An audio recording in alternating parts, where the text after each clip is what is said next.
Hello दोस्तों, मैं सोन सिंह आप सभी का अपने YouTube चैनल पर हार्दिक स्वागत और अभिनंदन करता हूं। आज मैं आपके सामने कक्षा 9 का एक चैप्टर है रेखाएं और कोण, यानी कि लाइंस और एंगल्स।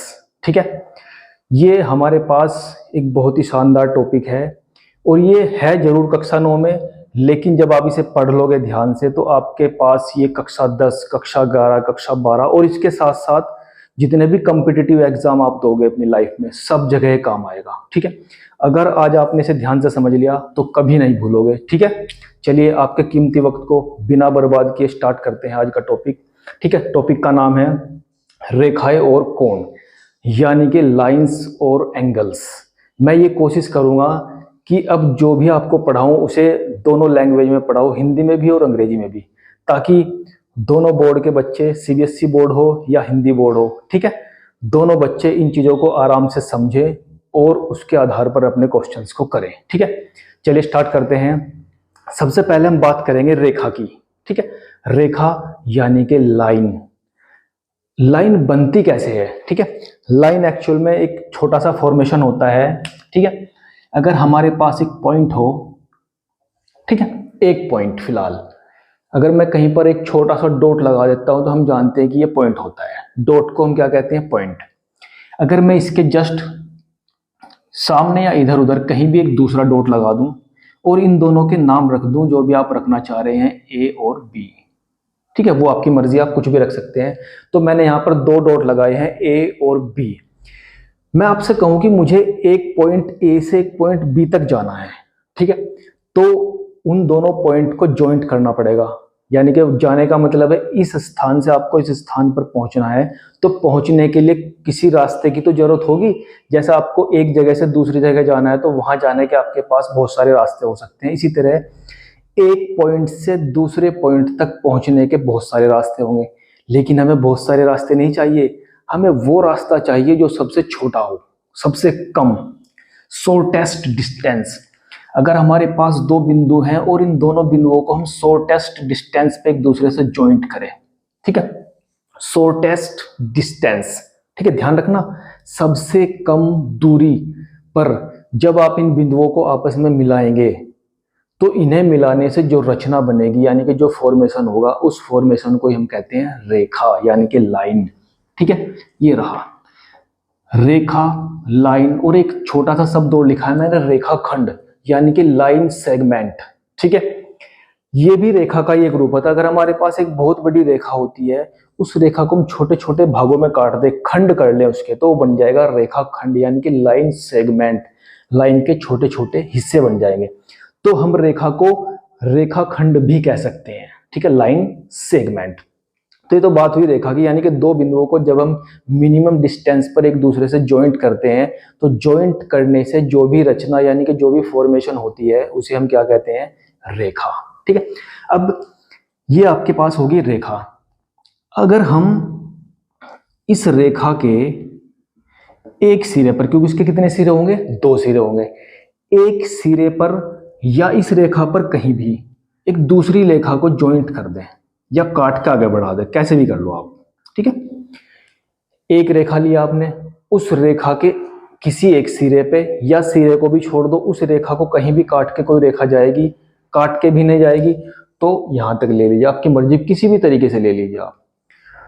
अगर एक रेखा के एक सिरे पर या दूसरे सिरे पर आप कोई दूसरी रेखा ज्वाइंट करते हैं या उस रेखा के किसी भी हिस्से पर कोई लाइन ज्वाइंट करते हैं, तो ज्वाइंट करने से देखिए एक नई रचना आपके सामने बन के आई है। ये वाला हिस्सा देखो, दो हिस्से बन गए इसके।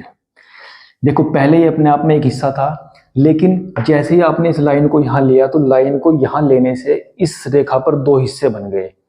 अब जब आपने दूसरी रेखा ली है तो इसका मतलब इसका नाम भी बदलेगा। ठीक है, तो जब आप दो रेखाएं एक साथ लेते हैं, चाहे वो एक दूसरे को कट करे या एक दूसरे से कहीं आकर मिले, तो ऐसा करने से जो नई रचना बनती है उसे कहते हैं एंगल।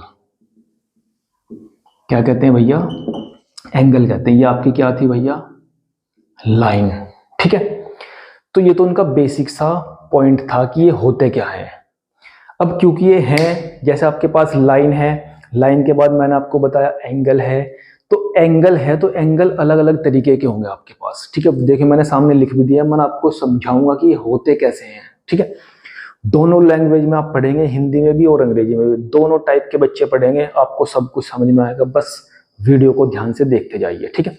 और मैं वीडियो को के बीच में आपको एक चीज और बताना चाहता हूँ, जो भी बच्चे यूट्यूब पर थोड़ी बहुत पढ़ाई करते हैं, पढ़ाई करने का मतलब सिर्फ ये नहीं होता कि आपने मोबाइल खोला और वीडियो देखनी शुरू कर दी, देखते गए देखते गए देखते गए देखते गए, उसका कोई फायदा नहीं होगा भैया। ध्यान से सुन लीजिएगा, वीडियो को आप देखते हैं, सिर्फ देखते चले जाते हैं। उस वीडियो को अगर आप देखते हैं तो देखने से पहले अपने हाथ में कॉपी और पेन लेकर जरूर बैठें, ठीक है। अगर आप ये काम नहीं कर रहे हैं तो आपका वीडियो देखने का कोई मतलब ही नहीं है। क्योंकि मैं जो यहाँ आपको पढ़ाऊंगा, मैं या कोई भी टीचर जिसकी भी आप वीडियो देखते हैं, वो जो आपको पढ़ा रहे हैं अगर आप उसे साथ के साथ अपनी कॉपी में नोट नहीं करेंगे तो वीडियो देखने का कोई मतलब नहीं। इसका मतलब आप सिर्फ एक मूवी देख रहे हैं और मूवी को आप बाद में भूल जाते हैं, ठीक है। तो चलिए वापस लौटते हैं। मैं बात कर रहा था एंगल की। तो एंगल क्या होता है, दो लाइनों के एक दूसरे से ज्वाइंट होने से या एक दूसरे के कट होने से जो नई रचना बनती है उसे हम एंगल कहते हैं, ठीक है। अब एंगल कितने प्रकार के होते देखना है, टाइप्स ऑफ एंगल, ठीक है। सबसे पहला एंगल मैंने लिखा जीरो एंगल, जीरो शून्य, ठीक है। जीरो का मतलब होता है एक ऐसा एंगल जिसे आप माप ही ना पाए, क्योंकि जीरो का मतलब तो एक से भी बहुत नीचे चले जाएंगे आप, ठीक है। तो जीरो एंगल का मतलब है शून्य एंगल, यानी कि शून्य कोण। ये अगर आप एक लाइन ज्वाइन खींचेंगे और उसी लाइन के ऊपर इसी पॉइंट से दूसरी लाइन इसी के ऊपर ड्रॉ कर देंगे, उसी के ऊपर, तो इसका मतलब उनके बीच में कोई भी एंगल, कोई भी डिस्टेंस नहीं ली गई है। इसका मतलब वो कौन सा एंगल है, जीरो, यानी कि शून्य एंगल, ठीक है। तो बस ये आपको याद रखना है, क्योंकि ये टाइप्स ऑफ एंगल है, ध्यान रखते जाइएगा। दूसरा एंगल मैंने आपके साथ लिखा है न्यून कोण, न्यून, और अंग्रेजी में से बोलते हैं एक्यूट एंगल। न्यून कोण, न्यून का मतलब होता है कम, ठीक है। तो ये कम कोण है, किससे कम है ये भी तो देखना पड़ेगा। इसके नाम से ही पता लग रहा है न्यून, न्यून का मतलब कम, एक्यूट एंगल, ठीक है। न्यून का मतलब होता है जिस एंगल की वैल्यू 90 डिग्री से कम होगी और 0 डिग्री से ज्यादा होगी, क्योंकि सबसे पहले नंबर पर आपने क्या पढ़ा है, शून्य एंगल। दूसरे नंबर पर मैंने आपको बताया है न्यून कोण। न्यून कोण एक ऐसा कोण होता है जो 90 डिग्री से कम होता है और 0 डिग्री से ज्यादा होता है, यानी कि 0 के और 90 के बीच में लाई करेगा। वो कितना भी हो सकता है, 1 डिग्री भी हो सकता है, 10 डिग्री भी हो सकता है, 18 डिग्री भी हो सकता है, 89 डिग्री भी हो सकता है, 89 से थोड़ा ऊपर भी हो सकता है, बस 90 से कम होना चाहिए। तो एक ऐसा कोण जिसकी वैल्यू 0 डिग्री से ज्यादा होगी और 90 डिग्री से कम होगी, उस एंगल को हम क्या कहेंगे, न्यून कोण, यानी कि एक्यूट एंगल। देखिए मैंने कुछ एग्जांपल भी लिखे हैं, 15 डिग्री, 60 डिग्री, 75 डिग्री, है ना, 89 यानी कि 89 डिग्री, ठीक है। तो इस तरीके से अगर आपको कोई एंगल दे दिया जाए और उनकी पहचान करने के लिए कहा जाए कि किस टाइप का एंगल है, तो आप उसकी डेफिनेशन को दिमाग में सोचो और सोचने के बाद बता दीजिए कि ये कौन सा एंगल है, एक्यूट एंगल यानी कि न्यून कोण। फिर इसके बाद आते हैं, देखिए धीरे धीरे आगे बढ़ेंगे। पहले हम शून्य पर थे, शून्य से थोड़ा ऊपर गए, यहाँ आ गए, फिर इसके बाद हम सीधे हो गए बिल्कुल स्टैंड 90 डिग्री के एंगल पे, ठीक है। तो उस एंगल को हम बोलते हैं राइट एंगल, यानी कि समकोण। तीसरे टाइप का एंगल है ये राइट एंगल, यानी कि समकोण। एक ऐसा एंगल जिसकी वैल्यू कंप्लीट 90 डिग्री होती है, ना ज्यादा और ना कम, ठीक है। तो जो 90 डिग्री का एंगल होता है, उस पूरे एंगल का जो नाम होता है वो होता है राइट एंगल, यानी कि समकोण, ठीक है। इसके बाद फोर्थ नंबर का जो आपके पास कोण है उसका नाम है अधिक कोण, ऑब्ट्यूज, अधिक कोण, यानी कि जो 90 डिग्री से ज्यादा होगा। और अगला पड़ाव कोण में क्या आता है, 90 के बाद 180। तो 180 से कम और 90 डिग्री से ज्यादा जो कोण होगा उसे हम कहेंगे अधिक कोण, यानी कि ऑब्ट्यूज एंगल। जैसे यहाँ पे आपने लिखा भी गया, जो देखो थीटा जो है यहाँ एक कोण को डिनोट करता है, यानी कि ये वाला जो कोण है ऑब्ट्यूज एंगल, अधिक कोण, ये 180 डिग्री से कम होगा और 90 डिग्री से ज्यादा होगा। टेंशन नहीं लेना है, बस डेफिनेशन को थोड़ा सा ध्यान से याद रखना है, सीरीज बाय सीरीज की, पहले कौन सा एंगल आता है, उसके बाद कौन सा होता है, फिर कौन सा। तो बढ़ोतरी की तरफ चलते जाना है, रटने की जरूरत नहीं है, बस याद करना है बहुत ध्यान से, ठीक है। तो जिस एंगल की वैल्यू 180 से कम होगी और 90 डिग्री से ज़्यादा होगी, उस एंगल को हम अधिक कोण यानी कि ऑब्ट्यूज एंगल बोलेंगे। एग्जाम्पल लिख दिए गए, देखिए 105, 105 डिग्री, 125 डिग्री, 175 डिग्री, ठीक है। डिग्री का मतलब एंगल को मापने की यूनिट होती है डिग्री, क्योंकि हर चीज को मापने का अपना एक मानक होता है, स्टैंडर्ड होता है, जिसमें उसे मापते हैं, जिसे हम इसकी यूनिट बोलते हैं। तो एंगल को मापने की जो यूनिट होती है वो होती है डिग्री। डिग्री थर्ड डिग्री नहीं, ये एक साइन है। उस नंबर के ऊपर अगर आपने छोटा सा जीरो लगा दिया है तो ये डिग्री बन जाएगा, यानी कि एक एंगल बन जाएगा। अगर आप यहाँ से हटा देंगे तो उसका मतलब ये सिर्फ एक नंबर होगा, ठीक है। चलिए, तो ये होगा आपका अधिक कोण। अधिक कोण के बाद थोड़ा सा और आगे बढ़ते हैं, धीरे धीरे समझते जाएंगे, नॉर्मल चीजें हैं, बहुत ही आसान चीज है। अधिक कोण के बाद आएगा आपके पास सरल कोण, जिसे हम ऋजु कोण भी कहते हैं भैया। सरल कोण, लाइन एंगल बोल देते हैं, लाइन एंगल। देखिए जीरो, फिर 0 से 90 के बीच में आए, फिर पूरा 90 हुआ, फिर 90 से ज़्यादा और 180 से कम हुआ, अब 180 से पूरा हो जाएगा। देखो जैसे 90 पे आए थे पूरा लिया था, अब हम 180 और 90 के बीच में थे अधिक कोण पे, अब हम पूरा 180 पे पहुंचे हैं, ठीक है। तो एक लाइन, और इस पॉइंट से एक लाइन इधर, तो ये जो यहाँ पर एंगल बनेगा इसे कहेंगे 180 डिग्री, और इस एंगल का नाम होगा सरल कोण यानी कि लाइन एंगल। स्ट्रेट लाइन हो जाएगी बिल्कुल, ठीक है। इसी के नाम से इसका नाम बन जाएगा लाइन एंगल, यानी कि सिंपल एंगल है बिल्कुल, ठीक है। तो 180 के एंगल को कहते हैं लाइन एंगल, ठीक है। इसके बाद होएगा आपके पास प्रतिवर्ती कोण। प्रतिवर्ती कोण अंग्रेजी में बोलते हैं reflex angle. Reflex angle, reflex का मतलब होता है जो चीज हमें सामने नजर आती है। जैसे आप जब मिरर के सामने खड़े होते हैं तो मिरर के सामने आपको वही चीज नजर आती है, तो इसका भी मतलब यही है, वहीं से निकला है। देखिए जैसे एक लाइन है, इस पर हम ऊपर एंगल बनाते हैं, तो जितने एंगल इसके ऊपर बनेंगे जस्ट उतने ही नीचे बनेंगे, उसी टाइप से नीचे भी तो एंगल बनेंगे। तो उसका मतलब ये जो बीच में हिस्सा है ये मिरर का काम कर रहा है। तो जो एंगल जस्ट नीचे बनेंगे सारे के सारे एंगल प्रतिवर्ती कोण कहलाएंगे, जिन्हें हम कहते हैं रिफ्लेक्स एंगल। यानी कि नीचे जो कोण बन रहे हैं वो सब ऊपर वालों के रिफ्लेक्शन है, प्रतिवर्ती है, ठीक है। और इनकी वैल्यू होती है, अगर हम लेंगे तो जो यहाँ के लिए थीटा की वैल्यू होगी वो 360 डिग्री से कम होगी और 180 डिग्री से ज्यादा होगी। ध्यान रख लेना भैया, सीरीज में चल रहा है बिल्कुल काम। तो जिस एंगल की वैल्यू 180 डिग्री से ज्यादा होगी और 360 डिग्री से कम होगी, उस एंगल का नाम होगा प्रतिवर्ती एंगल कोण, ठीक है, रिफ्लेक्स एंगल। क्लियर है भाई? चलिए आगे बढ़ते हैं। अब हम आगे हैं पूरा थिक, देखो 180 और 360 के बीच में था, अब पूरा 360 पे पहुंच जाएगा, उस कोण का नाम होगा कंप्लीट कोण, यानी कि पूर्ण कोण कहेंगे सब, फुल एंगल। फुल एंगल यानी कि जब थीटा की वैल्यू पूरी की पूरी 360 के इक्वल आ जाएगी। ध्यान से समझ लीजिए, टाइप्स ऑफ एंगल कंप्लीट हो चुके हैं, इसके अलावा कुछ स्पेशल टाइप्स के एंगल आएंगे जिन्हें हम और आगे पढ़ेंगे। लेकिन अगर अलग अलग हिसाब से आप माने तो एंगल सिर्फ इतने ही प्रकार के होते हैं। नंबर 1 जीरो एंगल, नंबर 2 न्यून कोण यानी कि acute angle, number 3 right angle यानी कि समकोण, नंबर 4 ऑब्ट्यूज एंगल यानी कि अधिक कोण, नंबर 5 सरल कोण यानी कि 180 डिग्री का पूरा एंगल जो एक लाइन पर बनता है, फिर प्रतिवर्ती कोण यानी कि जो 360 से कम 180 से ज़्यादा होता है, रिफ्लेक्स एंगल बोलते हैं, और उसके बाद जो लास्ट का एंगल है वो है फुल एंगल यानी कि पूर्ण कोण। तो इस तरीके से आपके पास आपके ये टाइप्स ऑफ एंगल हो गए। ध्यान से समझ लेना, वीडियो को पॉज करके सब कुछ बहुत इजीली नोट कर लीजिए। फिर मैं क्योंकि आगे बढ़ने वाला हूँ थोड़ा सा और कुछ अलग टाइप के एंगल पढ़ेंगे, अब हम ध्यान से नोट कर लीजिएगा। चलिए थोड़ा सा आगे बढ़ते हैं, अब हम बहुत ध्यान से समझिएगा, बहुत ही इंपॉर्टेंट चीज चल रही है। आपको हर एक क्लास में काम आएगी। अभी हम इसकी थियरी कर रहे हैं, फिर इसके बाद हम इसके क्वेश्चंस करेंगे, इसलिए बहुत ध्यान से समझना, हर एक चीज क्वेश्चंस में काम आएगी। चलिए थोड़ा सा आगे बढ़ते हैं। बात कर रहे हैं लाइन और एंगल की, है ना, लाइन और एंगल।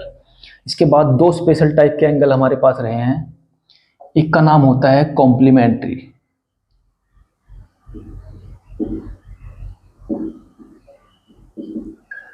कॉम्प्लीमेंट्री एंगल, जिसे हम कहते हैं कोटि पूरक, कोटि पूरक कोण या खाली पूरक कोण भी कह देते हैं। ठीक है भैया। कॉम्प्लीमेंट्री एंगल, देखो उसमें क्या होता है, अब तक हम एक एंगल पढ़ रहे थे, अब दो एंगल इन्वॉल्व हो जाएंगे एक साथ। ठीक है, इसमें क्या होता है, अगर आपके पास दो एंगल हैं और उन दोनों एंगल्स का जो सम है वो 90 डिग्री के इक्वल है। ठीक है, अगर आपके पास दो एंगल हैं और उन दोनों एंगल का जो सम है, ध्यान से सुन लीजिएगा, सम यानी कि उन दोनों का जोड़, योगफल, अगर आपको जोड़ने के बाद 90 डिग्री मिल रहा है, 90 डिग्री मिल रहा है, तो इसका मतलब वो दोनों एंगल कोटि पूरक है। क्या है? कोटि पूरक। इस तरीके से आपको क्वेश्चन देकर पूछ सकता है कि एक एंगल दे दिया, उसका पूछेगा कि दूसरा उसका कॉम्प्लीमेंट्री एंगल यानी कि कोटि पूरक कोण बताइए, तो 90 डिग्री में से उस कोण को घटा दीजिए, दो भी दूसरा कोण आएगा वही इसका कोटि पूरक कोण हो जाएगा। वेरी इजी, ध्यान रखना है, छोटी छोटी सी चीजें हैं। इसके बाद नेक्स्ट है सप्लीमेंट्री, सप्लीमेंट्री एंगल, इसे कहते हैं आप समपूरक, समपूरक कोण। ये 90 था जब आपको दो एंगल का सम 180 मिले भैया, क्या मिलेगा? 180 डिग्री, बस इतना सा अंतर है दोनों में। जब दोनों एंगल का सम आपको 90 डिग्री मिलेगा तो वो क्या कहलाएंगे? कॉम्प्लीमेंट्री यानी कि कोटि पूरक कोण कहलाएंगे। इसे हम खाली पूरक कोण भी कहते हैं। जब दोनों कोणों का योगफल आपको 180 डिग्री मिलेगा, उस स्थिति में उन दोनों एंगल का नाम बदलकर क्या हो जाएगा? सप्लीमेंट्री एंगल यानी कि समपूरक कोण। ये डेफिनेशंस आपको बहुत ध्यान से समझ लेनी है, क्योंकि जब आप क्वेश्चंस करेंगे वहां इन प्रॉपर्टीज की आपको यूज करना पड़ेगा। अगर आप इन्हें भूल जाएंगे तो फिर आप क्वेश्चन नहीं कर पाएंगे भैया। ठीक है, इसलिए मैं आपको कह रहा हूं, जब भी वीडियो देखें कॉपी और पेन हाथ में लेके बैठे, साथ के साथ नोट करते जाइए, उड़ा दोगे सब कुछ। ठीक है, चलिए, तो ये तो भैया जितने मैक्सिमम टाइप के एंगल थे अपने आप में अलग, वो मैं आपको बता चुका हूं। अब कुछ स्पेशल टाइप के एंगल आप पढ़ोगे, लेकिन वो एंगल तब पढ़े जाएंगे जब आपको एक स्पेशल टॉपिक समझ में आ जाएगा, वो है समांतर रेखा, पैरेलल लाइंस, समांतर रेखाएं।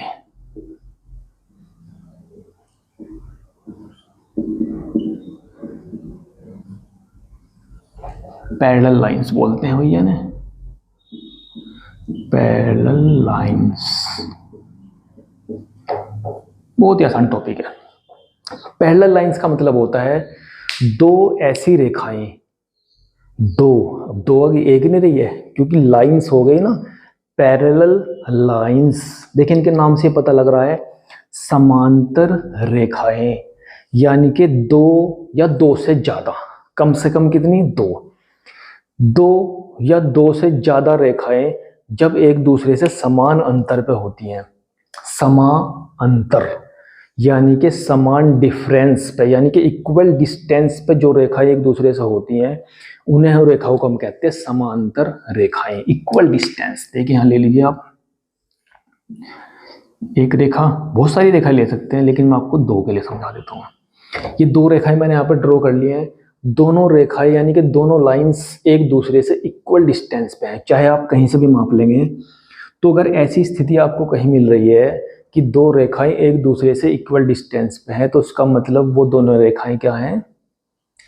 पैरेलल लाइंस है, यानी कि समांतर रेखाएं हैं। ठीक है, चलिए, ये तो कंसेप्ट हुआ समांतर रेखा का। देखिए जो भी चीज आप पढ़ो वो एक कंसेप्चुअल बेस होती है, और उस कंसेप्ट को ध्यान से समझिए, क्योंकि क्वेश्चन में बहुत इजीली आप कर लोगे अगर आपको कंसेप्ट समझ में आ गया। ठीक है, चलिए, ये आपकी होगी पैरेलल लाइंस। एक लाइन लेता हूं मैं, तिरछी रेखा, इस तरीके से। ध्यान से समझ लीजिएगा, बहुत ही इंपॉर्टेंट चीज आप पढ़ने वाले। सबसे पहले मैंने क्या लिया, पैरेलल लाइंस ली। दो लाइंस पैरेलल कब कहलाते हैं, जब हर जगह पे उनकी डिस्टेंस इक्वल होती है। ये बात क्लियर है आपको। फिर मैंने क्या किया, एक तिरछी लाइन ली। तिरछी लेनी है, सीधी नहीं लेनी। देखो मैं आपको सीधी भी बता सकता था, वो भी बताऊंगा। देखिए अगर आप यहाँ सीधी लाइन ले लेते, ये मैं दो पैरेलल लाइन ली और सीधी लाइन ले ली, तो सीधी लाइन के केस में क्या होगा, हर जगह 90 डिग्री का एंगल बनेगा, और वो हमें पढ़ने नहीं, क्योंकि वो तो हमें डायरेक्ट पता है। हमें क्या करना है, दो पैरेलल लाइंस के लिए एक तिरछी रेखा लेनी है, जिसे हम ट्रांसवर्सल लाइन कहते हैं। इनके कुछ नाम रख लेंगे, ठीक है। ट्रांसवर्सल ये लाइन, जिसे हम तिर्यक रेखा बोलते हैं,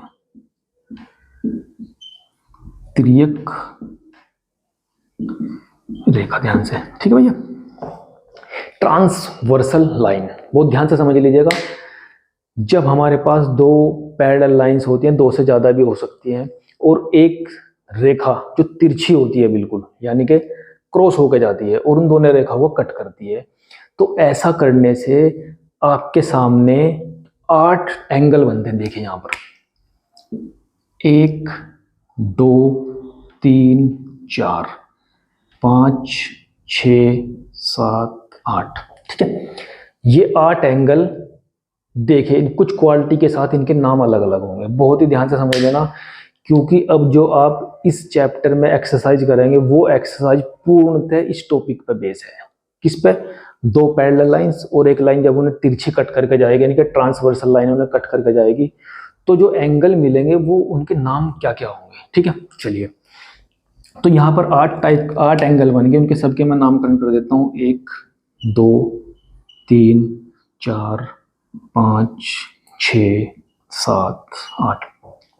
लाइन के आप कुछ भी नाम रख सकते हैं, पंडित को बुलवाने की जरूरत नहीं है, बिना पंडित के ही नामकरण हो जाएगा यहाँ पर, ठीक है। दो लाइन ए बी और सी डी दोनों आपस में पैरेलल हैं, और एक लाइन है जिसका नाम हमने रख दिया पी क्यू, ठीक है जी। ध्यान से समझ लीजिएगा, पैरेलल लाइंस के लिए अब चल रहे हैं। 8 एंगल आपके सामने बन चुके हैं। इन एंगल्स को देखेंगे अब हमें क्या क्या एंगल होते हैं, ठीक है। देखिए सबसे शुरुआत में हम क्या शुरुआत करते हैं, जब दो रेखाएं एक दूसरे को कट करती हैं। दो रेखाएं, यहाँ तो फिलहाल 3 हो रही हैं, तो मैं पहले 2 की बात करता हूँ, ये और ये की। मान लीजिए रेखा को, ये वाली रेखा जब कट करेगी, तो कट करने से क्या केस बनेगा, देखिए यहाँ पर एक ही रेखा लेते हैं। सॉरी, दो तो थी हमारे पास पहले से, ये मैंने 2 रेखाएं ली। तो 2 रेखाएं जब एक दूसरे को कट करेंगी, तो एंगल तो बनना ही बनना है, क्योंकि जब 2 रेखा एक दूसरे को मिलती हैं या काटती हैं, तो एंगल तो बनना ही बनना है, ठीक है। तो यहाँ 4 एंगल बन रहे हैं। देखो ये एंगल अपने आप में कुछ अलग टाइप के एंगल होते हैं। जब किसी रेखा को दूसरी रेखा कट करती है, तो कट करने से जब 2 रेखा एक दूसरे को इस तरीके से कट करेंगी, तो यहाँ पर आपका ये एंगल, नीचे एंगल, इधर एंगल, इधर एंगल, 4 एंगल बन गए हैं। तो ये जस्ट अपोजिट वाले जो एंगल होते हैं, अपोजिट वाले जो आगे पीछे बने हैं, ठीक है, एक ही लाइन के इधर उधर जो एंगल बने हैं, ये आपस में इक्वल होते हैं, और इनका नाम होता है शीर्षाभिमुख कोण। शीर्षाभिमुख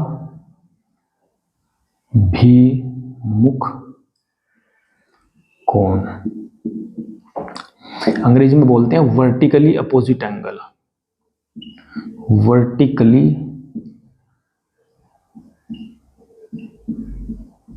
अपोजिट एंगल, ठीक है जी। दोनों ही लैंग्वेज में पढ़ना आपको। जब 2 रेखाएं एक दूसरे को कट करती हैं, तो कट करने से जो कटिंग पॉइंट पे आगे और पीछे एंगल बनते हैं जस्ट अपोजिट डायरेक्शन में, वो एंगल आपस में इक्वल होते हैं, और इक्वल होने के साथ साथ उनका अलग सा नाम होता है। उसका नाम होता है शीर्षाभिमुख कोण। जो शीर्ष के मुख पे बनते हैं अपोजिट डायरेक्शन में, शीर्षाभिमुख कोण। और अंग्रेजी में बोलते हैं vertically opposite angle. Vertically opposite यानी कि एक दूसरे के जस्ट अपोजिट डायरेक्शन में बनते हैं, इसलिए उन्हें कहते हैं वर्टिकली अपोजिट एंगल, और आपस में इक्वल होंगे। कौन कौन से, देखिए 1 बराबर हो जाएगा 3 के, लिख लेना बहुत ध्यान से भैया। 1 बराबर हो जाएगा 3 के, 2 बराबर हो जाएगा 4 के, नीचे आ जाओ, 6 बराबर होगा 8 के और 5 बराबर होगा 7 के। जब हम इन पर बेस्ड क्वेश्चन करेंगे तो वहां ये प्रॉपर्टी यूज करेंगे कि क्यों इक्वल है, तो आपको ये कारण क्लियरिफाई करना पड़ेगा कि ये इसलिए इक्वल है, उसकी डेफिनेशन से क्लियर करना पड़ेगा। तो पहली बात हो गई वर्टिकली अपोजिट एंगल यानी कि शीर्षाभिमुख कोण। ये कब बनते हैं? जब दो रेखा एक दूसरे को किसी बिंदु पर काटती हैं तो अपोजिट डायरेक्शन में एंगल बनते हैं। दूसरे टाइप का एंगल देखिए, ये एंगल और ये एंगल, ठीक है। जब ये तिरछी यानी कि ट्रांसवर्सल लाइन इन दोनों रेखाओं को काटती है तो काटने से हम यहां देखते हैं कि एक एंगल 3, एक एंगल 5, इधर 4 और इधर 6, चारों एंगल इन दोनों रेखाओं के बीच में बन रहे हैं, बाहर नहीं है, अंदर है, ठीक है। तो जो एंगल 3 होता है वो 5 के इक्वल होता है, एंगल 4 एंगल 6 के इक्वल होता है, और इनका भी अलग से नाम है। वो नाम क्या है भैया? देखिए, ये वाले एंगल ध्यान से समझ लीजिए क्या है। ये अंदर बनते हैं, क्या बनते हैं? अंदर, और इनका नाम होता है एकांतर अंतः कोण। एकांतर अंतः कोण, ये होते हैं अल्टरनेट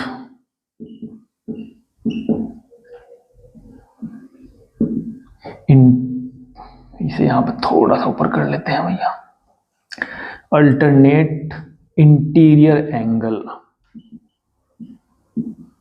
इंटीरियर एंगल, इंटीरियर का मतलब होता है अंदर, एंगल कौन है आपका, ठीक है।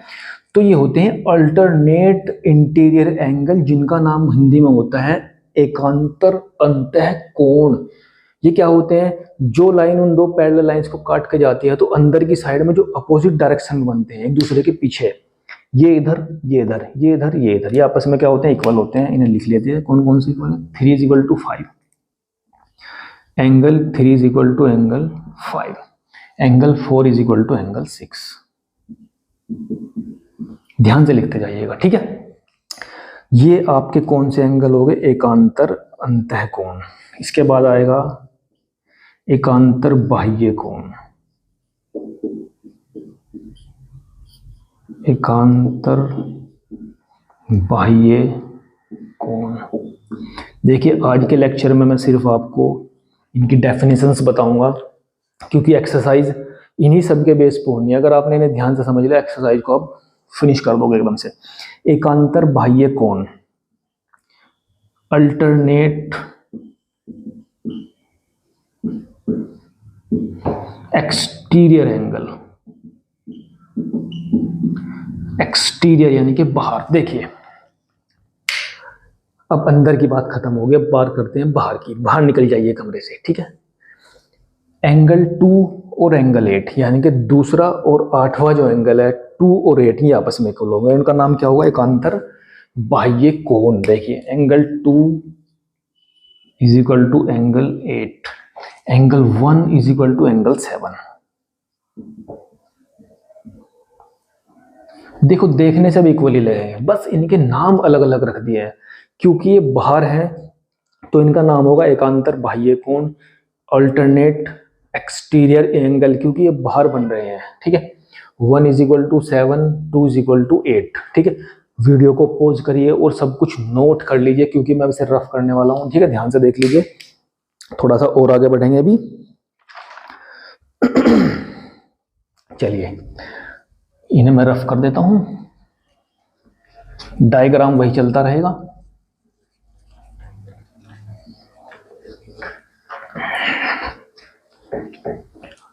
ये जो टॉपिक हम पढ़ रहे हैं बहुत ही इंपॉर्टेंट टॉपिक है। इंपॉर्टेंट इसलिए है क्योंकि हर क्लास में आपको काम आएगा, छोटी से छोटी क्लास, बड़ी से बड़ी क्लास आपके पास। चलिए, हम पहुंच गए थे अल्टरनेट एक्सटीरियर यानी कि बाहर वाले एंगल पे।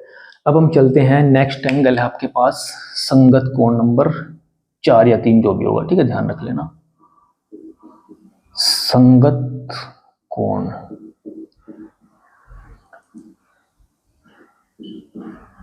Corresponding angle.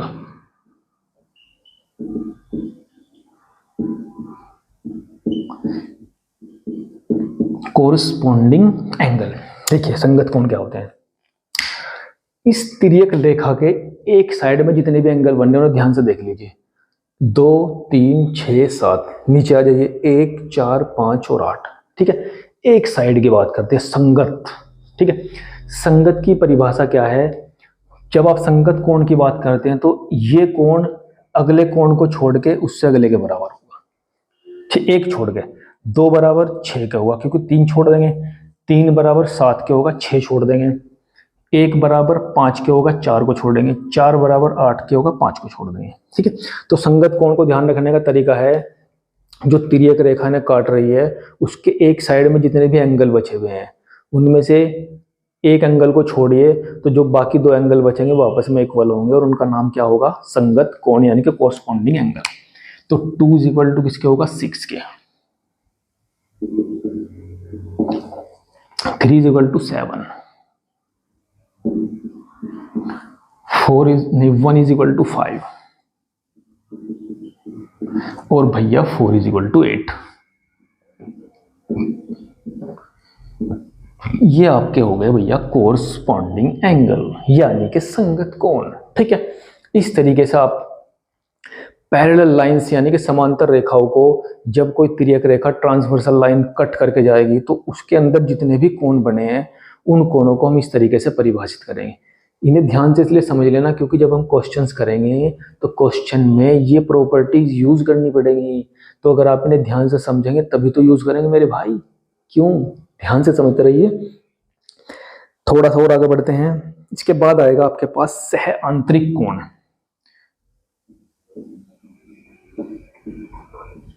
सह आंतरिक कोण इसे बोलते हैं को इंटीरियर एंगल। इंटीरियर एंगल, ठीक है भैया। सह आंतरिक का मतलब होता है अंदर। देखो, आंतरिक का मतलब अंदर, सह का मतलब जो एक ही साइड में बन रहे हैं।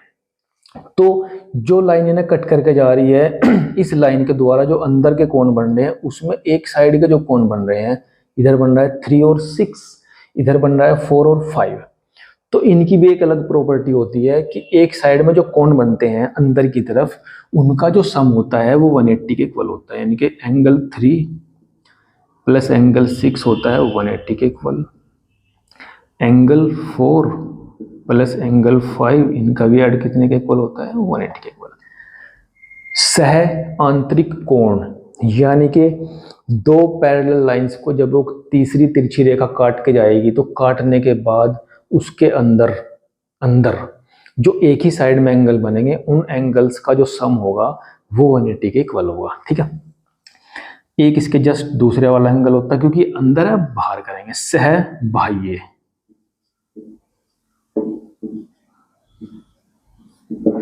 कोण,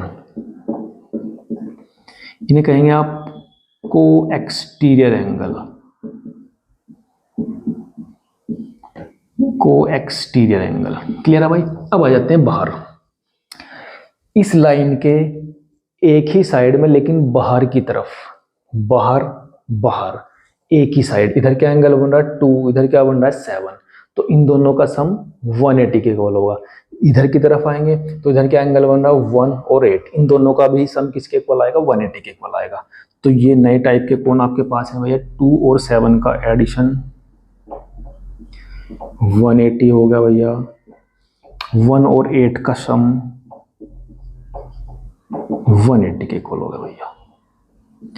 बहुत ही शांति से सब कुछ नोट कर लीजिए, ज्यादा शोर मत करना, पड़ोसी जाग जाएंगे नहीं तो। ठीक है, तो इस तरीके से आप, हमने आज क्या क्या टॉपिक पढ़े हैं। सबसे पहले हमने देखा रेखा क्या होती है, फिर हमने समझा कोण क्या होते हैं, फिर कोणों के प्रकार पढ़े हैं स्पेशल वाले। ठीक, फिर उनके बाद जब दो पैरेलल लाइंस को एक तीसरी तिर्यक रेखा कट करके जाती है तो कट करने से कितने टाइप के एंगल हमारे पास बनते हैं, उनके सबके अलग अलग टाइप से नाम होते हैं।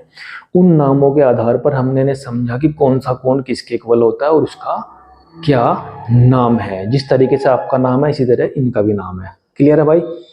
तो इस टॉपिक को बहुत ध्यान से समझ लेना क्योंकि ये टॉपिक हर क्लास के लिए मोस्ट इम्पोर्टेंट पार्ट है। ठीक है, और इसलिए भी इम्पोर्टेंट है क्योंकि अब अगली एक्सरसाइज इसी पॉइंट के बेस पर आपको मिलेगी। ठीक है बॉस, चलिए धन्यवाद, नेक्स्ट वीडियो में मिलते हैं एक्सरसाइज सहित।